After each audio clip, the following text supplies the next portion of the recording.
retrouvés à l'heure de cette édition sur LCA. Mesdames et messieurs, bonsoir et bienvenue au sommaire de ce journal. Le double scrutin du 22 novembre s'est globalement bien déroulé sans incident majeur et la classe politique burkinabé est félicitée. C'est à cet effet l'essentiel du message de la commission d'observation de la CEDEAO qui est venue adresser au président du Faso. Elle lance également un appel à suivre dans cette édition.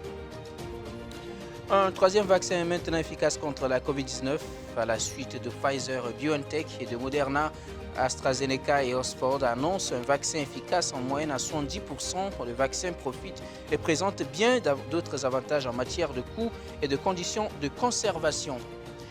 Et puis, Ahmad Ahmad, le président de la CAF, est suspendu pour 5 ans de toute activité sportive au plan national et international. La commission d'éthique de la FIFA a tranché. Elle lui inflige d'ailleurs une amende de 185 000 € pour mauvaise gestion. Les détails à suivre. Voilà pour le sommaire. Mesdames et messieurs, bonsoir et bienvenue au journal sur la chaîne Au cœur de l'Afrique.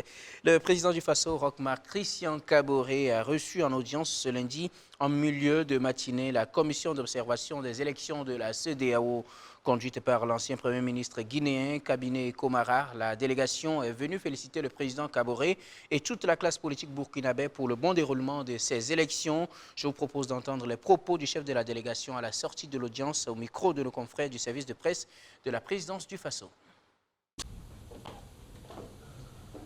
Nous avons eu le privilège d'être reçus par son Excellence le Président de la République.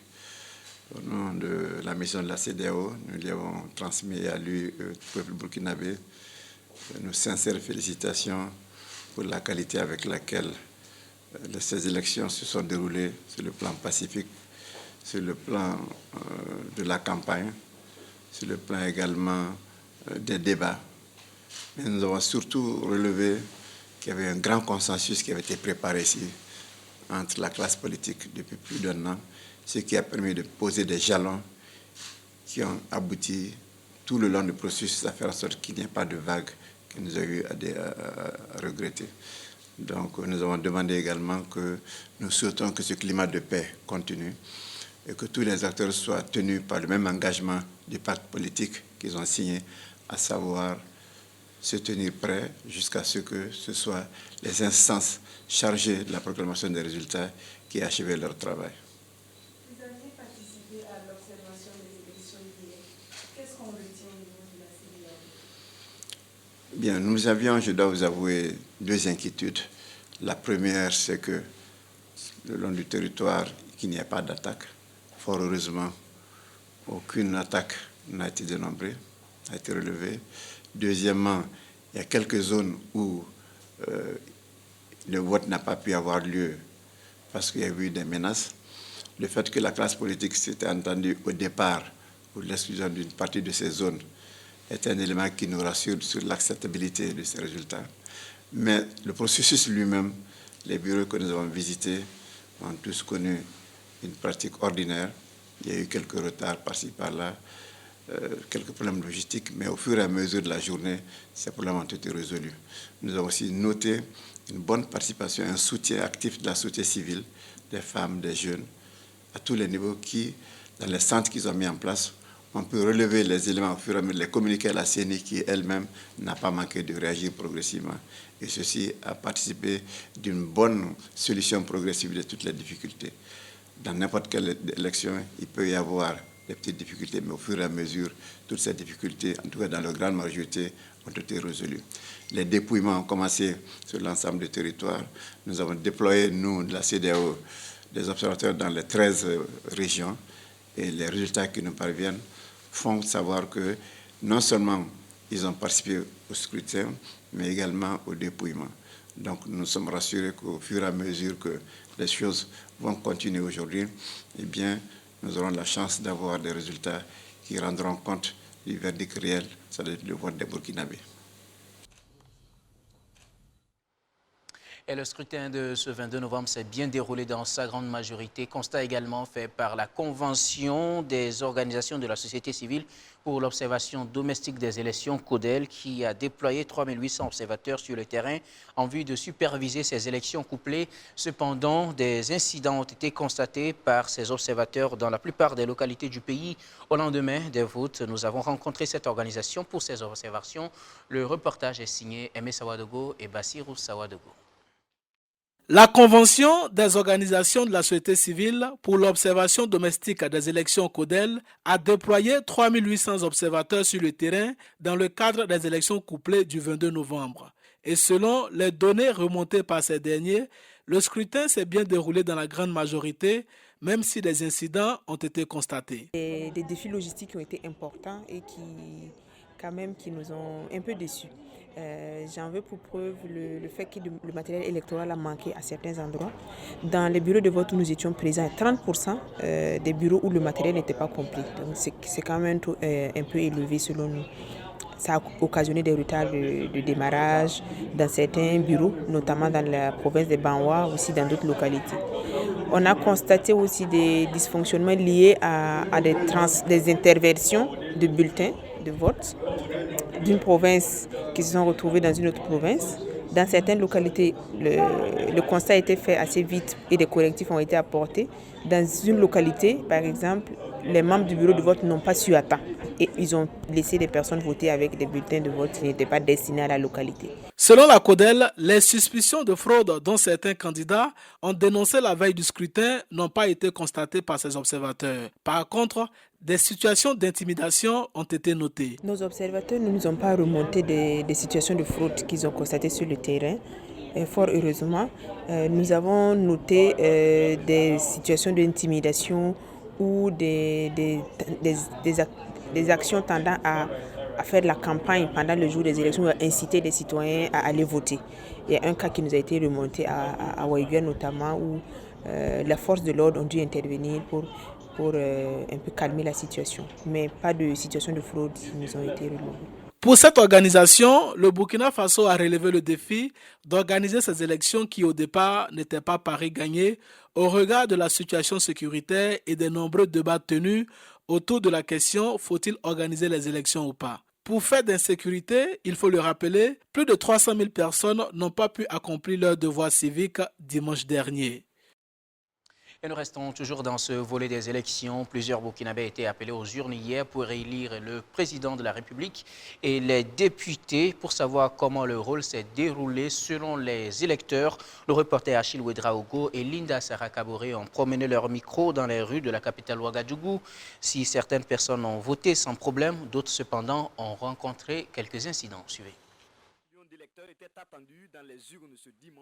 Ce 22 novembre, plus de 6 millions d'électeurs étaient appelés aux urnes pour élire le président et les 127 députés pour les 5 prochaines années. Les bureaux de vote étaient ouverts dès les premières heures et ce jusqu'à 18 heures. Le scrutin s'est bien déroulé pour certains sans incident majeur et ils sont fiers d'avoir accompli leur devoir citoyen. Hier, j'ai été voté aux environs de 13h, 14h. Quand je suis arrivé, les gens étaient là, il y avait du monde. On a fait la queue comme tout le monde. Et puis lorsque mon tour est arrivé, je suis rentré, j'ai voté. Moi, je n'ai pas rencontré en tout cas d'incident. Nous avons voté hier à l'école La Cabane. J'étais 5e dans le rang. Il y avait de l'affluence, mais tout s'est bien passé. J'ai bien voté effectivement hier à l'école Zone du Bois. Ça s'est bien passé. Il n'y a pas eu d'incident majeur, rien. Hier, ça s'est bien passé, le vote là. Puis quand je suis arrivé dans mon bureau de vote, il n'y avait personne. Je suis rentré voter, puis il est sorti. J'ai rempli mon devoir et c'est l'essentiel. Arsène Sankara, lui, par contre, a rencontré de premiers soucis hier. Il est allé dès les premières heures pour être parmi les premiers à voter afin de pouvoir vaquer à ses occupations. À l'arrivée, malheureusement, les bureaux n'étaient pas encore accessibles. Il faut reconnaître qu'on a eu une petite difficulté au départ. Moi, je suis allé tôt pour pouvoir me libérer de ça. Arrivé à 6 heures, les classes dans lesquelles on devait voter, les enseignants ne savaient pas que les classes étaient concernées, donc ils sont partis avec les clés. On a été obligé de casser les cadenas pour pouvoir installer les urnes et tout et commencer le vote. C'est cette difficulté que j'ai vue, sinon tout s'est bien passé. Voilà, j'ai pu voter et je suis fier de cela, quoi. Certains citoyens n'ont pas voulu voter. Loin de nos caméras, ils avancent le manque de confiance au système électoral comme justification de cette abstinence. Avec les premières tendances des résultats, certains citoyens sont confiants que leur choix sera porté à la tête du pays. Tout compte fait, ils attendent les résultats définitifs avec impatience. Allons à présent hors du Burkina et changeons de registre pour parler de la course qui s'accélère contre le coronavirus à la recherche de vaccins. Après Pfizer et Moderna, c'est le laboratoire britannique AstraZeneca qui a communiqué ses résultats préliminaires d'un essai clinique de phase 3. Selon le protocole utilisé, l'efficacité moyenne de ce vaccin est de 70%. Il s'agit de résultats intermédiaires des essais cliniques à grande échelle réalisés au Royaume-Uni et au Brésil, indique AstraZeneca. Il utilise une technique est plus traditionnel que ses deux concurrents, ce qui le rend moins coûteux et plus facile à stocker puisqu'il n'a pas besoin d'être conservé à très basse température. Les résultats préliminaires portent sur des essais sur plus de 20 000 personnes, dont 131 ont contracté la maladie. Et direction l'Éthiopie où depuis le 4 novembre, des combats ont éclaté entre les forces gouvernementales et le Front de libération du peuple du Tigré, le TPLF. Ce dimanche, le Premier ministre Abiy Ahmed a donné son 12 heures au TPLF pour capituler avant une offensive contre la capitale locale Mekele. Au lendemain de cet ultimatum, les Nations Unies ont exhorté ce lundi 23 novembre l'Éthiopie à assurer la protection des civils. Les affrontements qui ont éclaté le 4 novembre entre les forces gouvernementales éthiopiennes et l'armée régionale du Tigré ont fait des centaines, voire même des milliers de morts et des dizaines de milliers de déplacés. L'on dénombre plus de 40 000 réfugiés éthiopiens qui sont arrivés au Soudan en seulement 3 semaines de combat, un afflux qui inquiète le Soudan voisin. C'est un coup de tonnerre dans le ciel du football africain, je vous l'annonçais donc dans les titres, alors qu'il est candidat pour un deuxième mandat à la tête de la Confédération africaine de football, CAF. Le président Ahmad Ahmad vient d'être suspendu pour 5 ans par la commission d'éthique de la FIFA qui lui a infligé au passage une amende de 185 000 €. Ahmad Ahmad avait par ailleurs été placé en garde à vue pour des soupçons de corruption en juin 2019 à Paris. Selon le communiqué de la FIFA, la décision a été notifiée à M. Ahmad aujourd'hui, 23 novembre 2020, date à laquelle l'interdiction est entrée en vigueur. Il est jugé coupable d'avoir enfreint les articles 15, 20 et 25 de l'édition 2020 du Code d'éthique de la FIFA, respectivement relatifs au devoir de loyauté, à l'acceptation de distribution de cadeaux ou autres avantages et à l'abus de pouvoir, ainsi que l'article 28 de l'édition 2018 du même code relatif au détournement de fonds selon le communiqué de la FIFA. Et voilà qui met fin à cette édition. Merci de nous avoir suivis. Nous disons merci à toutes les équipes techniques et rédactionnelles qui nous ont aidés à préparer et à présenter cette édition. Très bonne suite des programmes sur LCA.